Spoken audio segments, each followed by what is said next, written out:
That's James's dinner. And we're mostly going to talk about Gwar, I think. I don't know. But I watched this Disney season 1 and Doctor Who. And this one again. And Gwar. And We Live in Time. So, I'm going to talk about those. About the things first, because you don't have to. Okay. So then you can eat that stuff while I'm talking. Whoop, there we go. Oh, I'm so tired. Oh, it's been quite a planting marathon. So James might talk about some of that other music stuff. I don't know where, he might tell you where the Gwar rates in the stack of other things. It's bottom of the barrel. Well, I thought they did a decent job with the documentary. Yeah, exactly right. But, I ultimately found the stuff that they're talking about pretty uninteresting. They're basically artsy types without much talent. Yeah. Oh, you mean musical talent? Without much talent. Yeah, it's all about the show. It's not really much to a large extent. Music, and so, but, they've got some great guitar players eventually. Yeah. But they're constricted by the format that they're thrown into. Right? Who's composing this stuff? To me, it really is not about the singer. It's about the song, and the songs aren't good enough. So, and really, are they really actors? No. And particularly, do they know how to script something? Yeah. I don't think so. I don't know how they got movie deals or whatever they were getting. They don't know how to stage something. They've got way too much lack of focus. There's someone spurting blood here. There's someone spurting blood. There's someone spurting tears. I can't remember which one of them was saying that, but one of the guys was saying, if you can find a plot in I didn't catch that. Most recent movie, well, whatever. He was stage, like, okay, who's directing it though? Yeah. Is it so and so or so and so or so and so? Like, it just that's what he was saying. It's just there's too many cooks in the kitchen, sort of thing. Yeah. So it was like that on stage, and so they were complaining about the one guy upstaging everyone else, and then the other guy upstaging everyone else, and really the problem was they were upstaging everything. They were upstaging. When you're playing a team, it's like a team sport. You can't have idiots going around doing whatever they please. It just doesn't work out that way. No, in a band, like a lot of the time people think, oh well, who's the leader of the band? Well, if it's a band, there shouldn't be a leader. They should all be working collaboratively, but on this project, right? But so often there's somebody in a band who really wants everyone else to be a slave, and that's how it was in Gwar, I guess. And I guess some people weren't really very happy with it. There were a lot of people that came and went, right? A lot of members of the band that they were there for a while, and then they had enough of it, and they left. Anyway, but we're not there in the stack yet, so I'm going to talk about Doctor Who. This is called Season 1, which it might surprise you. It surprised me, looking at it going, okay, well, doesn't Doctor Who go back to the 60s? Exactly, like, how can this be called Season 1? But maybe this is Season 1 with Disney. I have so much dirt under my nails, it's incredible. But it's been a real planting marathon, and I don't know how long it'll take for my fingernails to come really clean again. Anyway. It's just a sign that you're a good worker. Yeah. As long as I can manage to keep it out of the food, then that's fine. Anyway, now, the first episode in this I really didn't care for that much. There's a lot of there's a common theme that holds the whole season together. That's good. But honestly, learning that Doctor Who was adopted is kind of retarded at this point. I think in the story, it's a No, why is it all I the see same so Doctor many. Who except different physiognomies, or? He's the same guy, sort Okay. of, right? And so, yeah, he does this exploding matter thing, and he becomes a new him. But Sometimes he's overweight, a la the guy in the 70s. Sometimes he's like David Tennant, is about right. Some people he's think very thin. sometimes, but it says some guys should be that way. Okay. And then sometimes it's Well, going to he be looks good a that person of color. Exactly right. Yeah. Yes. And so this is the first Doctor Who that we've had that is a brown man who is gay, Oh, which is interesting.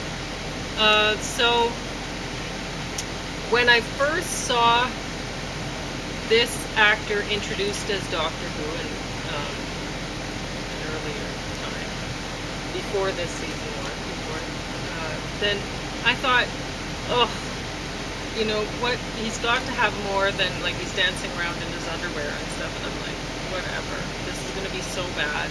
It's going to be worse than the woman that they, because when they had a woman Doctor Who, when I heard about that, I'm like, oh, finally, a female Doctor Who, it's about time. But they didn't make her some wise, bookish woman or anything like that. They tried to make her kind of dancing around in her underwear. overly excitable, and I don't know, Okay. just annoying. Care for her. And anyway, I guess it had to happen at some point that there was going to be a female, and maybe there'll be another female. Maybe I'll like her. But and I actually like the sidekick on this one. So I liked both the Doctor and the sidekick in it. Now, what was I going to say? I was a little bit, I don't know about there's a drag queen in here who's a bad person, and I'm like, oh, so often a drag queen is a villain, you know, and it's like, aren't we past that? You know, why aren't we past that? But this person does make a good villain and is very good in the role and whatever, so maybe that's all right. I don't know, we're made to feel like, oh, somebody who gave up her daughter, left her on the step of a church, Christmas, and it's snowing, they're somehow a good person because they left her somewhere where she'd be safe and find family and whatever. And it's like, okay, so it's winter, it's snowing, and you're abandoning a baby on a step. That doesn't sound safe to me. That's not good. And frankly, I'm sick of so many people on TV being heroes because, oh, they're adopted and whatever, and now they're great. Oh, isn't it great to be adopted? Honestly, I remember when I was a kid thinking, oh, maybe I'm adopted. Wouldn't that be great, you know, if these people weren't really my parents because they're so boring and whatever, right? I used to think that too. Yeah. And I think it's really too much TV where we're seeing that, oh, isn't it so great to be adopted? I've had enough of that. You know what? It's really great to have parents who are boring and actually make sure the meals get to you, and they give you love and attention and stuff like that, and they actually got married and they planned to have children, and there you are. You know, what a boring, comfortable life, you know, that they set up for you. How great to have parents that planned their pregnancies and stuff like that. You know, anyway, I'm going off on a different, Not really. well, it's a different direction than I'd certainly planned to go in. The baby episode, the one where the babies were with the boogeyman, that was stupid. There's 2 discs on here at the end. It's really embarrassing. The first disc, it looks like there's lots of discs in this collection. You're like, oh wow, there must be a lot of episodes. Well, the first disc has 1 episode, and the rest of them have 2. And then there's 2 discs at the end, the Doctor Who Unleashed, which nobody would want to watch. I started watching it, and I was like, nobody would want to watch this stuff. Now, I have to say that great that they brought Disney on board, or that Disney came on board, I don't know, for the Doctor Who stuff, because They've actually got they some brought production down. yes, so there's great special effects and everything. It's really entertaining to watch. So I don't know if really it's this Doctor Who and his sidekick that are a good team, or that I like overly much. It's might be the magic of Disney that I'm really appreciating in this, more than that even. I don't know.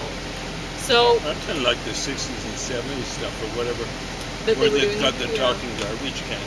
Oh, you like that stuff? Yeah, with the well, I don't like the Daleks. That's what James is talking about. The upside down garbage cans with like a toilet plunger sticking out the front. But it's funny having those kind of production values that just weren't there, and yet they managed to tell a story. Exactly. So you got to appreciate that too, right? Yeah. But so here you have a different kind of Doctor Who, and I guess that's why they decided to call it season 1, because it's a very different. You have a lot of production values and stuff like that. But yeah, I didn't like the babies in that Boogeyman episode. They were like, oh, how we made the babies talk and whatever. Okay, yeah, there's been talking babies since like I was a teenager, so I'm really not that thrilled about how you made the babies talk. I'm more annoyed about how you made the babies, like the guy who played the Doctor in the Unleashed thing, he was saying that babies cried a lot. And so it must have been hard to film it so that, you didn't have crying babies all the time.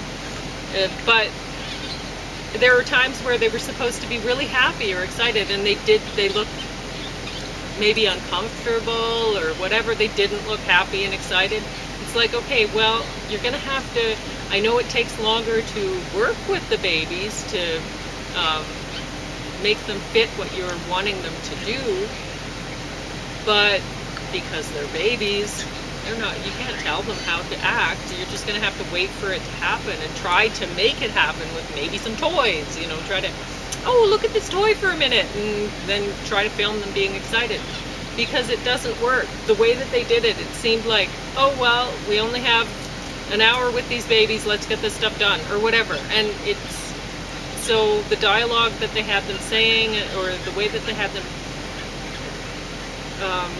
how they were supposed to be acting, it didn't work. It didn't work at all, and it made me annoyed. It made me not want to watch the show. So, anyway, but aside from that, I really liked the production values. I really liked the stories for the most part, and it's worth watching. It'd be easy to get babies' interest in stuff. Have a little dog off camera. Sure, whatever. Like you say, some toys, fun toys or some ice cream, whatever. Yeah. Sometimes pros just don't know what they're doing. There was a woman with quite artistic sensibilities I used to work with at the City Hall. And she shared a desk with someone else, but she had a picture of her first son on the desk. And her son was like blonde, fair, blue eyes. And she had him on, we were talking about not getting too busy. She had him with a blue background and then orange here. None of the orange was really juxtaposed against his skin or hair and stuff like that. The blue brought out his eye color. Most important thing is he was smiling at her while she took the picture. So I said, that's a phenomenal picture. I try not to compliment people or over-compliment them if I compliment them, if it's not deserved. Next thing you know, she's telling me, I entered that in a contest for baby diapers or something like that, and Canada-wide or something like that, and I won. And I said, well, you and your son won, but it was mainly her. Yeah. And what it was going to be, he was going to be used in an advertising campaign. Then she showed me the advertising campaign. They had him sitting there looking away from the camera, Oh man. light blue color. Ugh. Light blue doesn't work with people who are fair, No. you know, and No, it works like with native washed skin or out his whatever. eyes, all that sort of stuff. The pros had no clue, whereas she had all sorts of clues. Stunning, but that's a bit of an aside, but it applies here. Oftentimes the pros have no clue. You just don't know how they got there. All right. Well, Escape from Pretoria. This stars Daniel Radcliffe, and honestly, since the Harry Potter stuff, he's been doing movies I want to watch. So I had watched this one before. I watched it again, and I enjoyed watching it the second time just as much. It's based on a true story about a couple white South Africans who were branded terrorists and put into prison. And they had made some stuff explode. I don't think anyone was hurt or anything like that. They got a lot of time for it. But they broke out of prison. They carved wooden keys, and they got out, which is really interesting. Yeah. When's it? It dates to the time of. 1978. That's when it happened. Yeah. So they would have been white terrorists. Yeah. So, anyway, this is Gwar. James will talk about that with the movies. We Live in Time. This is about a woman who she gets cancer, and the story is told not sequentially. It's told little by little, and honestly, the way it's told, it's a bit confusing when they jump around like that. But I haven't seen it done better, I think. You mean like the jumping around? Yeah, the jumping. So, or the dealing like, with cancer. Where you have the man, he's collecting eggs with the girl, and at the end they wrap it up, and you see it, right? It's that, oh, this was where this was going, and I'm glad that they did it this way. But getting to the end that way, I don't know how many people have as much patience as I do for watching movies. You so watched all of Gwar, so yeah. So I don't know if other people. I put it on the bottom of the stack because even for me it was tough to get to the end. I can't imagine many would. So once you get to the end, you go, oh well, it did have to happen this way. The story had to be told this way. But is it a story really worth telling? Did it have to be told? I'm not sure that it did. And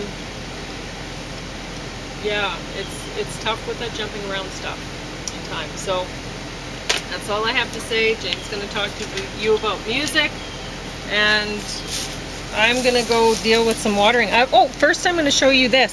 So I'm going to end up planting this little guy, and you can see the tag says that it's spearmint. But in actuality, is it any there's sort of mint? Yep, there is spearmint here. This one's spearmint, but this is peppermint. So it's okay. Yeah, it's tough. You just I don't sometimes. Talk about the pros not knowing their stuff. Yeah, well, whoever grew this grew both of them. I think both side by side in flats or whatever, and they ended up with a mixture. And the mints will cross together and stuff. So it's really, you have to keep them separated. So if you're planting mints in your yard, you'll plant the spearmint maybe in the front yard somewhere, and the peppermints in one other corner in the backyard or something, just because that's what you have to do with mint. So well, someone blew it somewhere, and they're pros in the sense no, it's whatever. Yeah. I don't care. Yeah, no. Some people might not want that. Yeah. So, I guess I'll turn this camera more towards you now, since I'm not in here. And you can go on and talk about whatever.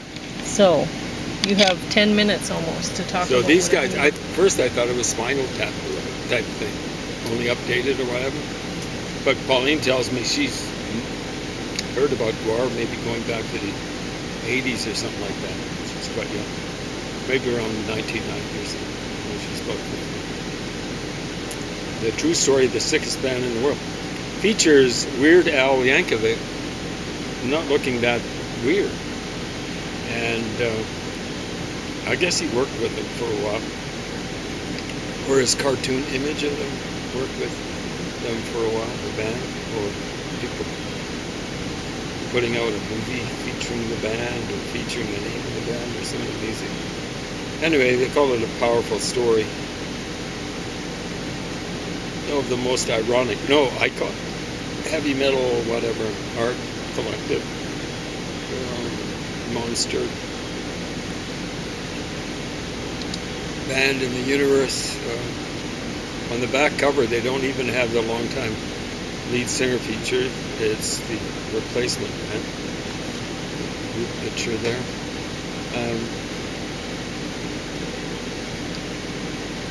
These guys, especially the two original frontmen, remind me of why I've never been really impressed with artsy or arty types.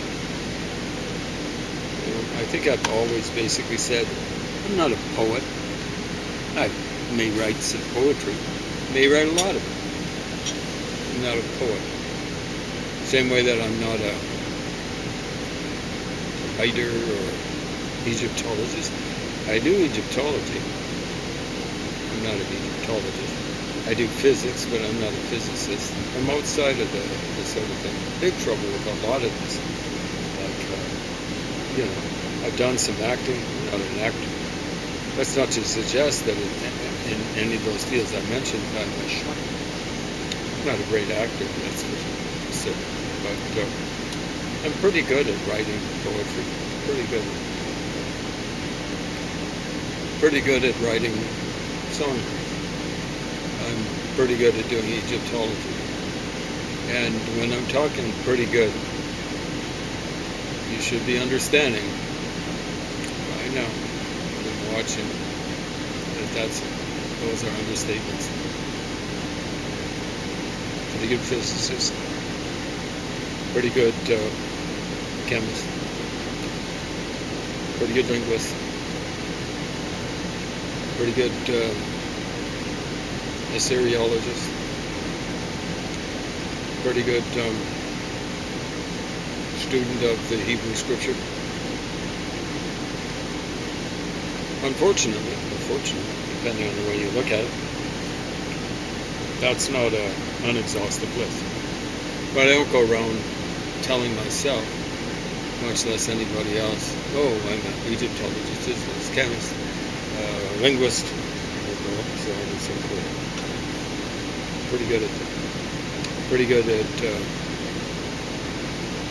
English language in basically all of its chronological manifestations. There are many dialects, so on and so forth, of English that I'm not that good at, but I have taken Old English, done quite well now.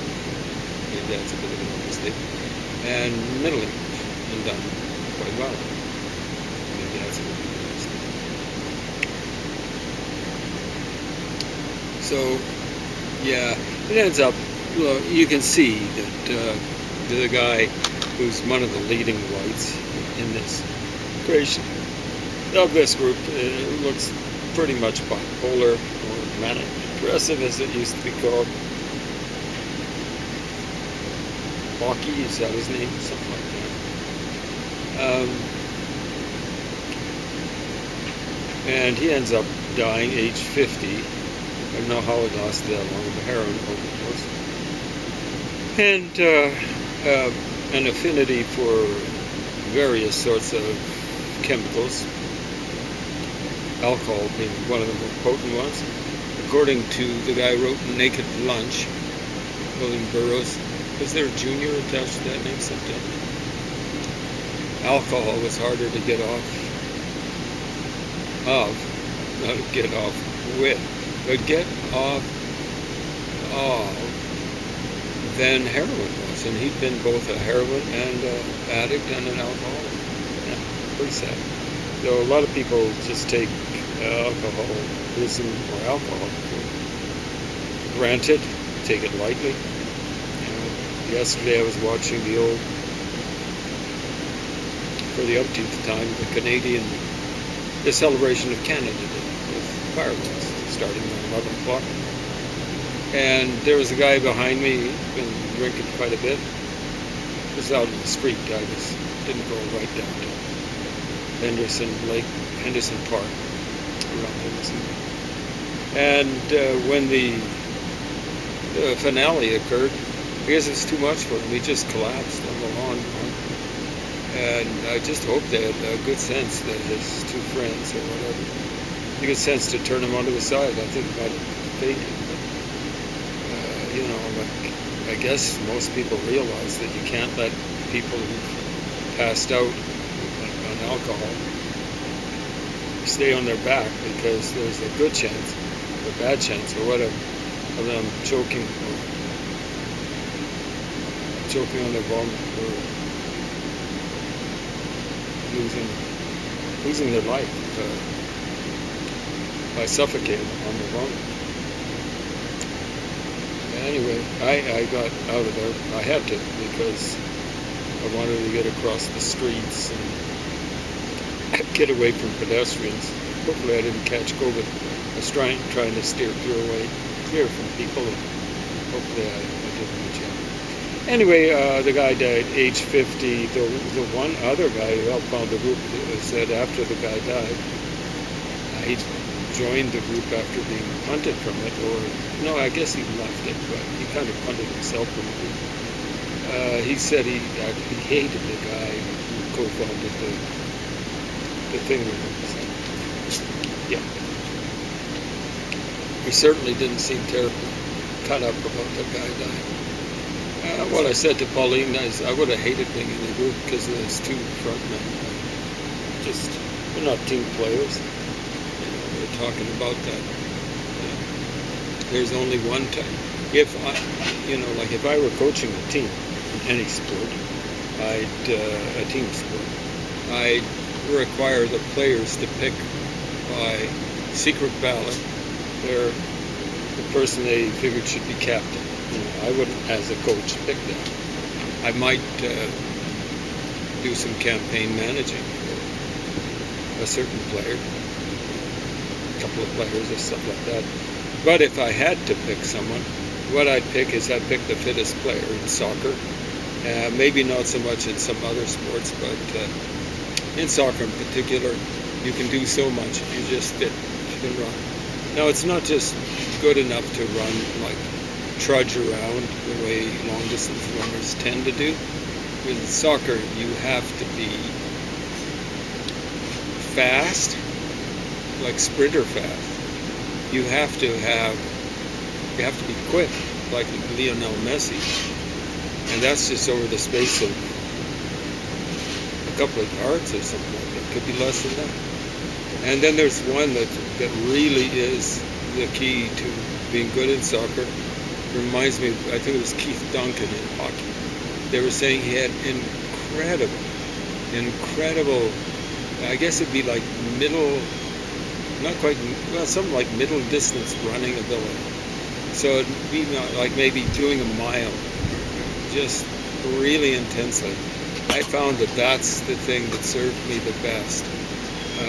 The ability, I could run a mile in less than 4 minutes, 15 seconds. I was basically the best miler